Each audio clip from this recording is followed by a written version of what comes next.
I remember the exact moment everything changed. I just walked into the living room, exhausted from a 12-hour shift, and my phone buzzed on the kitchen counter. I didn't think much of it. Texts were usually mundane, but when I picked it up, my heart sank before I even read the words. She won't even notice if I'm gone tonight. Can't wait to see you. I stared at the screen, my thumb hovering over the call button. My mind tried to rationalize. Maybe it was a friend joking, some dumb text meant for someone else. But the way those words felt, heavy pointed, squeezed my chest. At first, I blamed myself. Maybe I'd been distant. Maybe I'd missed something in her mood, the subtle sighs, the quiet frustration she'd hidden behind her smiles. I replayed the week. The night she stayed late at work. The phone tucked away in her purse. The way she laughed a little too much at her own jokes when I was around. I was trying to convince myself I was paranoid. I wanted to be wrong. Then came the tiny signs that made my gut twist. Missed calls I'd never return. Messages that vanished before I could read them. The faint scent of someone else's cologne lingering on her sweater. I started noticing patterns, the little inconsistencies. Why did she come home smelling of coffee that wasn't from our favorite cafe? Why did her phone light up in silence when I entered the room? One evening, I was sorting through the recycling when a slip of paper fell to the floor. At first glance, it looked innocent, a receipt, but the name scrawled at the top made my stomach drop. Daniel. My hands shook as I unfolded it. Dinner plans. Late-night drinks. She'd written a note to herself to make him laugh, not let him know I'm with him.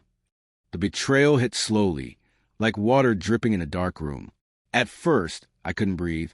I felt invisible, like the years we spent together, the inside jokes, the mornings curled up together, the way she used to trace circles on my hand while I fell asleep. None of it mattered. To her, it seemed I was just background noise while she built a secret life with someone else. I didn't explode. I didn't confront her immediately. I sat in the living room for hours, staring at the muted TV, feeling every small memory twist into something sharp.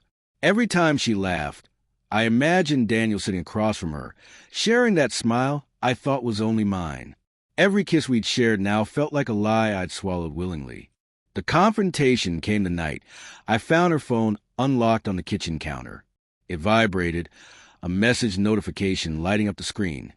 Can't wait to see you again. She's completely oblivious. My hands were cold as I scrolled, each message tearing a hole in my chest. I felt anger, disbelief, heartbreak, and an odd numbness all at once. She wasn't hiding this from me anymore. She was living it in plain sight, as if I didn't exist. I waited until she came home. She walked in, smiling, tired for whatever errands she claimed. I held the phone in my hand. Trembling, "We need to talk," I said, voice steady but low. Her smile faltered. What's wrong?" I showed her the messages, the receipts, the text that mapped out her betrayal. Her eyes darted away, shame flickering for the briefest moment before a defensive mask settled. "I didn't mean to hurt you," she said, voice quiet, almost pleading. I didn't know how to stop. I could hear her words, see the regret in her eyes, but it didn't undo the pain. It didn't erase the weeks of being invisible in my own home, the nights of pretending everything was fine, the hollow feeling of knowing someone else had her attention when I thought I still did. I sat down, letting her words sink in. I thought about the man I had been, the husband who trusted, who loved fiercely, who gave everything without asking for much in return. I thought about the man I wanted to be, the one who respected himself enough not to linger where he wasn't valued. "I can't," I said finally, each word deliberate. "I can't watch you live like this, not with me still here. You made me invisible for another man. That's where it ends." She opened her mouth, but I walked away. I didn't slam the door. I didn't yell. I just left, letting the silence carry the weight of everything unspoken. The hallway echoed with the faintest click of my boots, and with each step, I felt a strange mix of loss and liberation. Driving away that night, the city lights blurred through the windshield. I thought about all the memories that now stung, all the promises that had been quietly dismantled, and all the love I had to bury to protect what was left of myself. For the first time in months, I felt air in my lungs that wasn't tinged of fear or suspicion. I felt free. I learned then that betrayal doesn't always come with a shout. Sometimes it's quiet, invisible, and sometimes the only way to reclaim yourself is to walk away from everything you thought you couldn't live without. That night, I didn't just leave her.